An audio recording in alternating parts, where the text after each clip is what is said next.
Hello and welcome. Today is our last lecture on the cell zoology and cell biology. In this chapter, we will study about or see the simplest detail about different systems of living organisms. First system is integumentary system. Integumentary system, the major organ is skin, hair and nails. And what is the primary function? Its primary function is the protections, like it protect our internal organ or internal muscles, and also the thermoregulations like skin and sweating, and they help control our body's internal temperatures. Then there is nervous system that consists of the brain, spinal cord and nerve, and help in regulation of our body system and maintenance of body positions and control the activities. Then there is endocrine. This is our hormone secreting glands, such as pituitary gland, thyroid gland, adrenal gland, and different glands located at different sites. And what is their primary function? They secrete regulatory molecule like hormone to regulate the metabolism. Then there is our skeletal system consisting of the bones and cartilage that help in movement and sport. Then there is muscular system that consists of the skeletal muscles and also help in movement of the skeleton.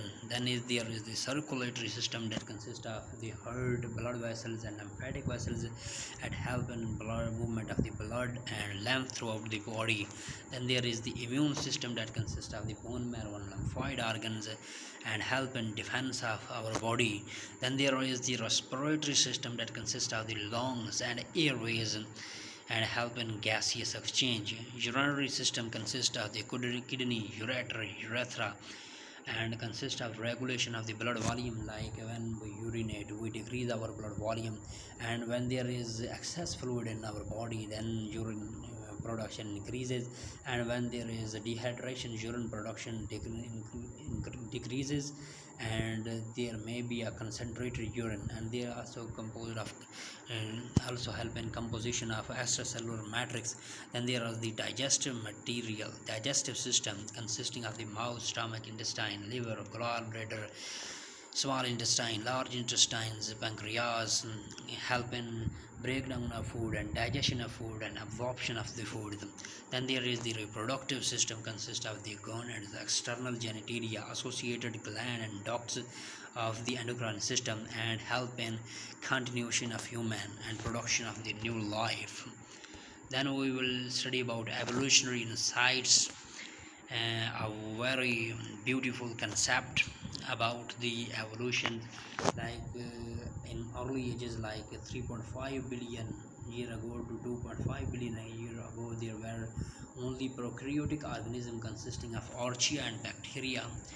And cyanobacteria was able to produce oxygen through photosynthesis, and oxygen began to accumulate in the atmosphere, and they also react with other chemical and produce various oxygen radicals. And to save from the oxygen free radicals, archaeobacteria and other bacteria have to accommodate these changes in themselves to protect themselves for harsh effect of living harsh effects of oxygens that was producing by cyanobacteria that was accumulating in the body. Then what happens? Then here is our common ancestors. Then there were archaeas and bacteria, and this is the archaea bacteria that engulf another bacteria that was involved in aerobic respirations, like this one, and it was engulfed inside it. And so here was its own cell membrane outside of the bacteria. And when it was engulfed, there was also addition of another membrane around the bacteria, and it was not digested by archaeon, but it was maintained in cells. And this bacteria perform functioning inside the cell and become the part of this archaeobacteria and perform cellular respiration inside the archaea. and so we can call that this as symbiotic relationship in which two organisms live together and benefit each other. And this particular type of bacteria that was engulfed and involved in cellular respirations was converted into the mitochondria that we all know. Then when archaeobacteria engulfs this photosynthetic bacterium, and this photosynthetic bacterium was maintained inside the archaeobacteria, and this started performing photosynthesis inside the cells, and these photosynthesizing bacteria that was now part of the archaeobacteria became our future plastids or chloroplasts, and chloroplasts start producing oxygens by and sugar by photosynthesis, and so our eukaryotic organism um, begins.